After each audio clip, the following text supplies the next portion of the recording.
Radioatividade. Um raio-x da informação. Com Madeleine Lasco e Tiago Uberreich.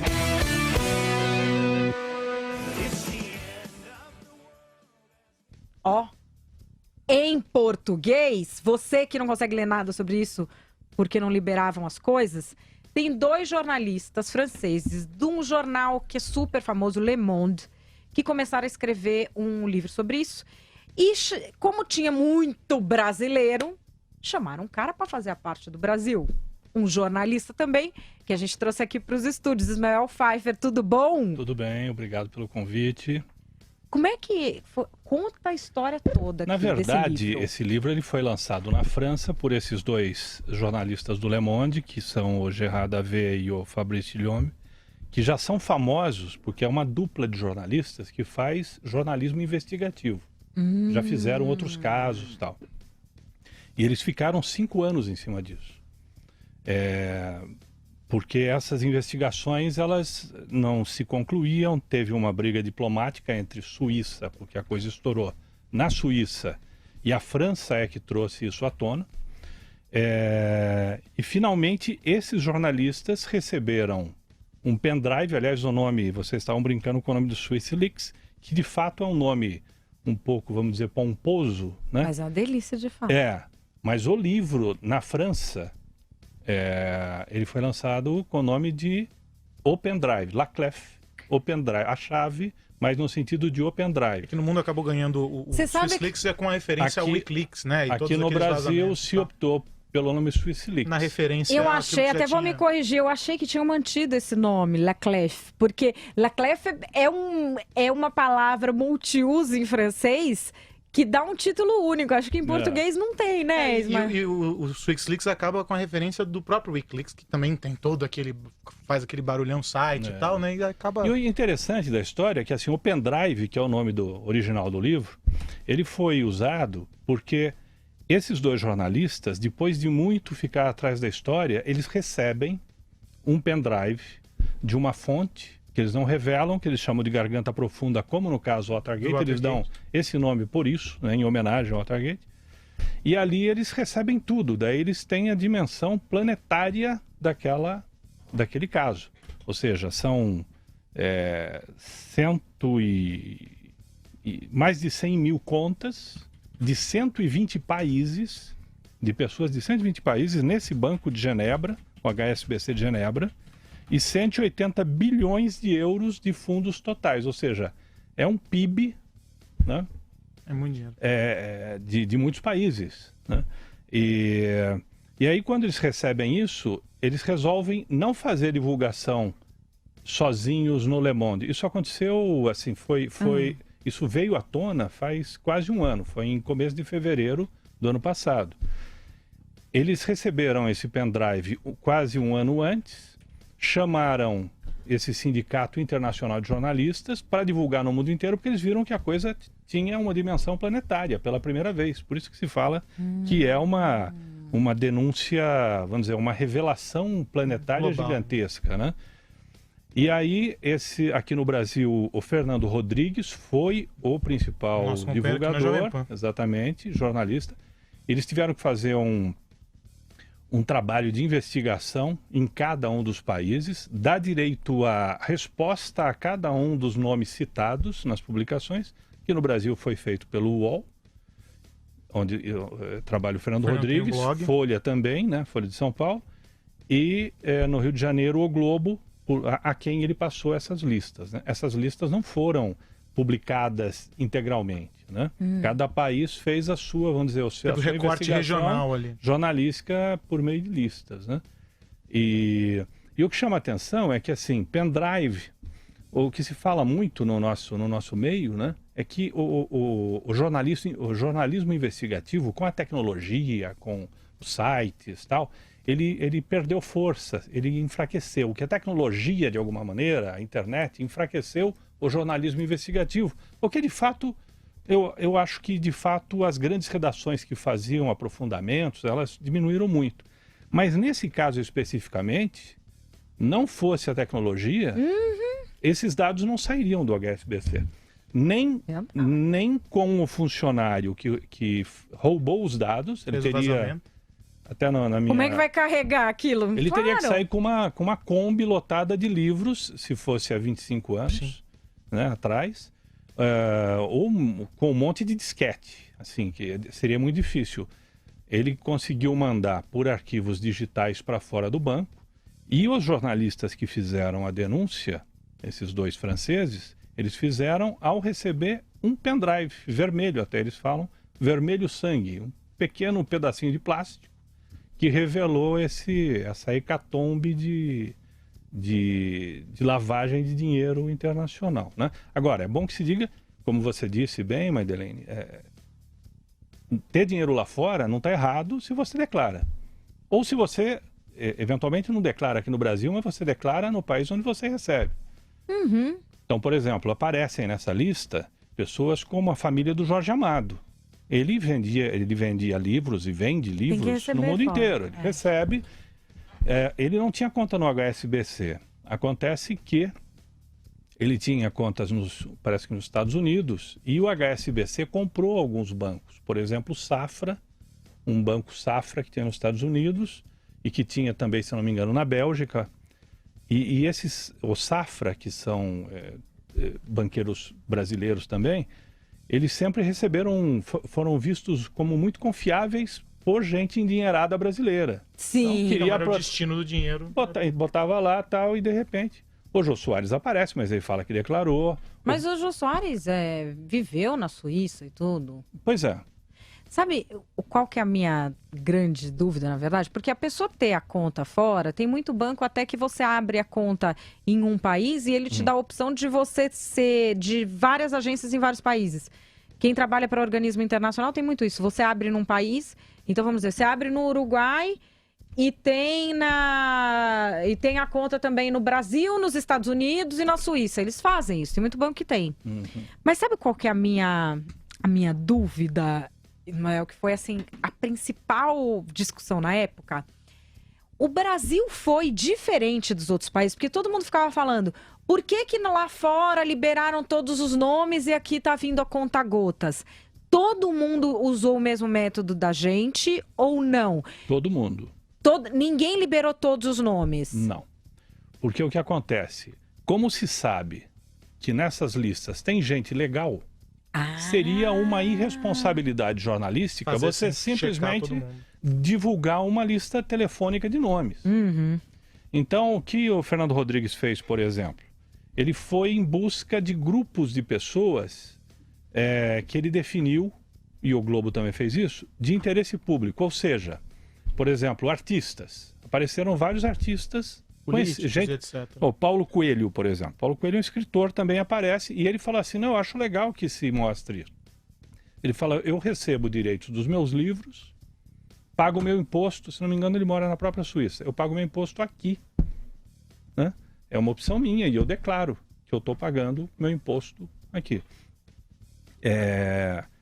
Mas nesse meio, por que isso chamou tão atenção? Tem reis, por exemplo, reis do Marrocos, reis da Jordânia. Por que reis do Marrocos e reis da Jordânia, que não são países ricos, têm milhões guardados na Suíça? Né? Tem, por exemplo, um traficante, um cara famoso do jogo do bicho aqui no Brasil, o Capitão Guimarães. Ele está foragido, condenado e foragido. Ele aparece com milhões de euros nessas contas. Né? E tem também assim um link. Então esse caso ele aparece assim, SwissLeaks, parece que está distante. Nós temos tanto escândalo aqui, né? Que ficou escondido no mas meio. na verdade ele se entrelaça com os casos daqui, porque por exemplo a família Queiroz Galvão, que está no Petrolão, aparece. Ou seja, nessas contas também, essa investigação serviu também para mostrar quais foram possíveis destinos para todo o dinheiro de Petrolão e de todos Não, mas isso veio antes do Petrolão, não é isso? Sim. Mas colaborou para essas investigações de algum modo? O Petrolão, ele veio quase um ano antes de ser divulgado isso. Essa história do SwissLeaks já se sabia, mas assim, quando os jornalistas divulgam é que explode. Que foi em fevereiro do ano passado. Petrolão vem de um pouco antes. Né? Quais são as conexões? Que eu acho que isso é interessante. Então, por do exemplo, Petrolão com o Swiss Leaks. Então, você tem, por exemplo, o Pedro Barusco.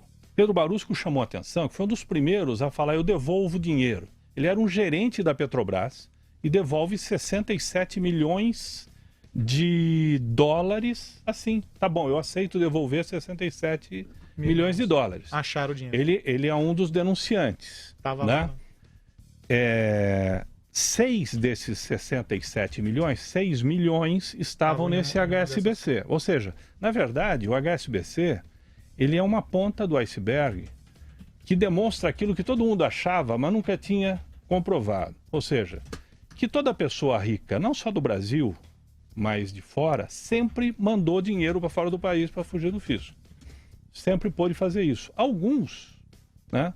Eu entrevistei especialistas nesse capítulo que eu escrevi só para a edição brasileira, tá? Essas pessoas dizem o seguinte: chegou um momento em que o Brasil teve uma inflação de mais de 1000% ao ano. Houve um confisco de dinheiro da poupança na época do Collor. Verdade. Então, assim, de alguma maneira, é humano quando você...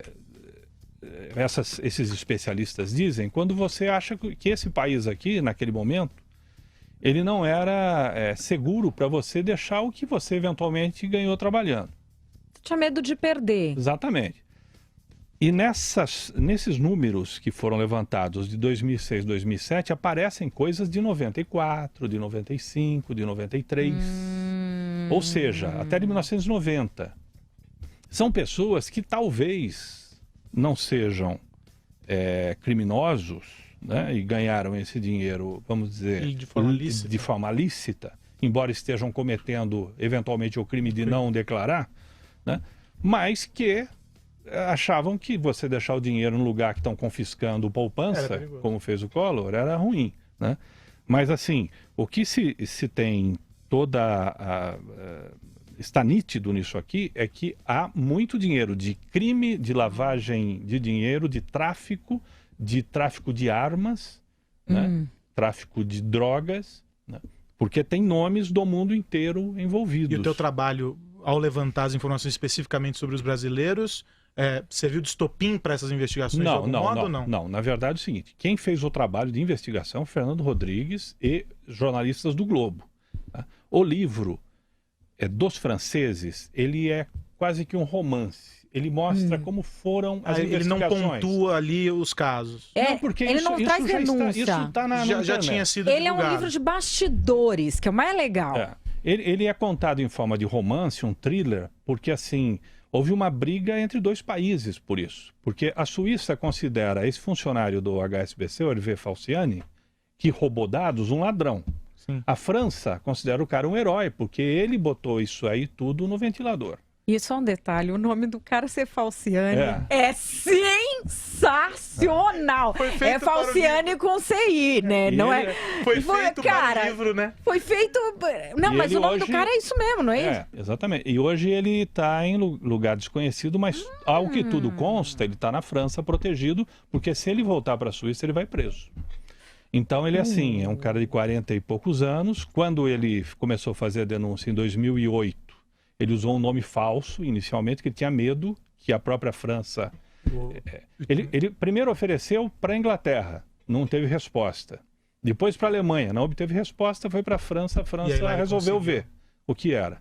O Serviço Secreto da França, a Receita Federal e tal. Aí a França conseguiu, vamos dizer, legalizar aquela denúncia, embora tivesse como base números roubados dentro de um banco. E aqui no Brasil, o que acontece no Brasil? O Brasil tinha, a princípio, 8 mil nomes. Tá. A Receita Federal depois fez uma varredura e chegou à conclusão que são 5 mil e poucos nomes. Mas um total de 5,4 bilhões de dólares. Isso naquela época. Só nas contas brasileiras. 5,4 bilhões? De dólares, o que dá hoje uns 20 bi de reais, certo? Agora... É muito dinheiro. Eu não tenho amigo que tem esse nível de dinheiro, só tenho amigo que divide conta isso é o em bar. total, né? Dá uma média de 1 milhão para cada correntista que aparece lá. Agora, tinha muito correntista com 0 de saldo, porque assim... Eram contas que não eram movimentadas há muito tempo. Isso não dá para falar pela média, né, mas tem que falar caso a caso. Por isso que assim, não dava para o Fernando Rodrigues e para outros jornalistas simplesmente jogarem os nomes. E todos os nomes que eles colocaram de grupos, então, por exemplo, teve um grupo de donos de empresas de ônibus do Rio de Janeiro. Por que dono de empresa de ônibus circular do Rio de Janeiro tem tanto dinheiro lá fora?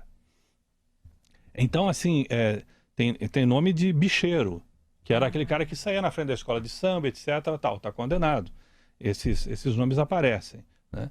Agora, você tem muita gente aí que provavelmente apareceu sem dever, né? O Paulo Coelho é um que disse, que fala assim, não, eu acho perfeito que se divulgue.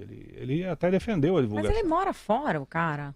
Pois é, mas assim, mesmo quando você mora fora, se é brasileiro e tem residência aqui, eu acho que tem implicações na receita. Você tem que prestar contas, né? Não, você tem só que colocar, não tributa. Você põe na sua declaração do imposto de renda, tem uma linha lá específica para você dizer qual é o dinheiro que você tem no exterior. E você tem que pôr lá, como você declara conta no Brasil, você declara conta fora. É a mesma coisa. Agora, teve uma coisa que demonstra uma diferença, porque assim, eu conversei para fazer esse capítulo brasileiro, que era uma atualização, porque no livro deles, eles falam sobre o thriller do Falciani roubando os dados, como ele saiu, como que ele apresentou isso na França, depois os funcionários que ajudaram isso vir à tona, os que eram contra porque tinham amigos na lista.